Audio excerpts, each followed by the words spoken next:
Hi students, welcome to our channel. இந்த video நம்ம என்ன பார்க்க போகிறோம்னா 10ஆம் வகுப்பு தமிழுக்கு இந்த முதல் பருவத் தேர்வு ஃபர்ஸ்ட் மிட்டம் டெஸ்ட்டுக்கான இந்த 2024 இந்த வருஷம் நடந்த ஒரு அஃபிஷியலான கவர்மெண்ட் கொஷின் பேப்பர் தான் பார்க்க போகிறோம். இதை பார்க்குறதுக்கு மேலே நீங்கள் இன்னும் நம்ம சேனலை சப்ஸ்கிரைப் பண்ணலைன்னா மறக்காமல் சப்ஸ்கிரைப் பண்ணிவிட்டு இந்த வீடியோக்கு ஒரு லைக் பண்ணிவிட்டு கண்டினியூ பண்ணி பாருங்கள். ஸோ நம்ம ஒரு சில டிஸ்ட்ரிக்ஸில் பார்த்தீங்க அப்படின்னா ஆல்ரெடி இந்த ஃபர்ஸ்ட் மிட்டம் டெஸ்ட் வந்து கம்ப்ளீட் ஆகிருச்சு. ஒரு சில டிஸ்ட்ரிக்ஸில் இனிமேல் தான் ஸ்டார்ட் ஆக போகுது. ஸோ ஆல்ரெடி கம்ப்ளீட் ஆன அந்த டிஸ்ட்ரிக்னுடைய கொஷின் பேப்பர் தான் நம்ம வந்து இப்போ இந்த வீடியோவில் டிஸ்கஸ் பண்ண போகிறோம்.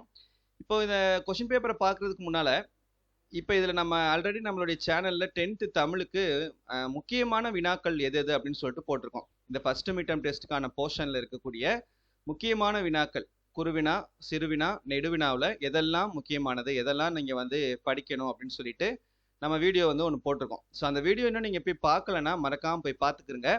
ஏன்னா அந்த வீடியோவில் நான் கொடுத்துருக்கக்கூடிய கொஷின் நீங்கள் ஒன்று கூட ஒமிட் பண்ணாமல் படிச்சிங்கன்னா கண்டிப்பாக தமிழில் 100க்கு 90 மதிப்பெண்களுக்கு மேலே உங்களால் எடுக்க முடியும். ஸோ அந்த வீடியோவோட லிங்க்கை இந்த வீடியோவோட டிஸ்கிரிப்ஷனில் தரேன், என் ஸ்க்ரீன்லேயும் தரேன்.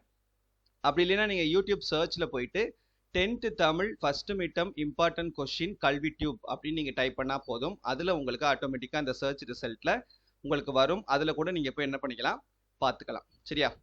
அதில் நான் சொல்லியிருக்கக்கூடிய கொஷின்ஸை மட்டும் நீங்கள் தரவாக படித்தாவே போதும். கண்டிப்பாக நீங்கள் 90 மார்க் மேலே எடுக்க முடியும். சரி, ஓகே. இந்த கொஷின் பேப்பரில் நம்ம சொல்லியிருக்கக்கூடிய கொஷின் எந்த அளவுக்கு கேட்டிருக்காங்க அப்படின்னு சொல்லிட்டு நம்ம பார்க்கலாம் ஒரு எக்ஸாம்பிளுக்கு.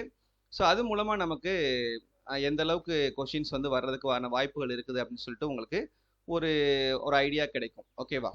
சரி, இப்போ இது பாருங்கள். இது வந்து சென்னை டிஸ்ட்ரிக்டில் நடந்தது.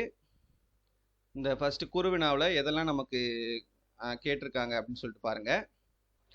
ஸோ இதில் நமக்கு இந்த பார்த்தீங்கன்னா இந்த வசன கவிதை குறிப்பு வரைக, இது நாம் சொன்ன கொஷின்.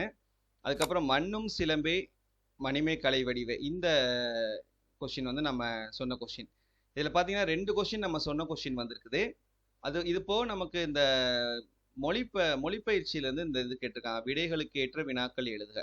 ஸோ நம்ம அந்த அதுவும் சேர்த்துருந்தோம்னா கண்டிப்பாக என்ன பண்ணிடலாம், இந்த 3x2 6 மார்க் வந்து நம்ம இந்த செக்ஷனில் நம்மளால் ஸ்கோர் பண்ண முடியும். ஓகேவா?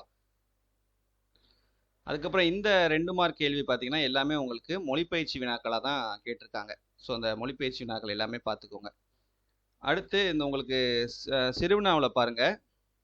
சிறுவினாவில் இந்த முல்லைப்பாட்டின் காட்சிகளிலிருந்து சோலை காற்றும் தமிழ் அழகனார், இது எல்லாமே வந்து நம்ம சொன்ன முக்கியமான கொஷின்ஸ்லேருந்து தான் கேட்டிருக்காங்க. அப்புறம் இது மொழிப்பயிற்சியும் கேட்டிருக்காங்க, அதனால இது கூட நீங்கள் எழுதிடலாம். அப்புறம் அடிப்பெறலாமல் எழுத கேட்டிருக்காங்க. நெக்ஸ்ட் இதில் பார்ப்போம். நெடுவினாவில் புயலிலே ஒரு தோணி நம்ம சொன்ன கொஷின். சரியா? அப்புறம் இது வந்து உங்களுக்கு பொது கட்டுரை கேட்டிருக்காங்க, பொது கேள்வி. ஸோ அதனால் வந்து நம்ம இதில் நல்ல மார்க் ஸ்கோர் பண்ணிடலாம். சரியா? ஸோ மறக்காமல் அந்த வீடியோவை போய் பாருங்கள். அதில் கொடுத்துருக்கக்கூடிய இம்பார்ட்டன்ட் கொஷின்ஸ் எதையும் ஒமிட் பண்ணாமல் நல்லா தரவாக படிச்சுக்கோங்க. இந்த கொஷின் பேப்பரை உங்களுக்கு நான் வாட்ஸ்அப் குரூப்பில் ஷேர் பண்ணுறேன். மறக்காமல் நம்ம வாட்ஸ்அப் குரூப்பில் ஜாயின் பண்ணிக்கிறேங்க. லிங்க் இந்த வீடியோவோட டிஸ்கிரிப்ஷனில் இருக்குது. தேங்க்யூ.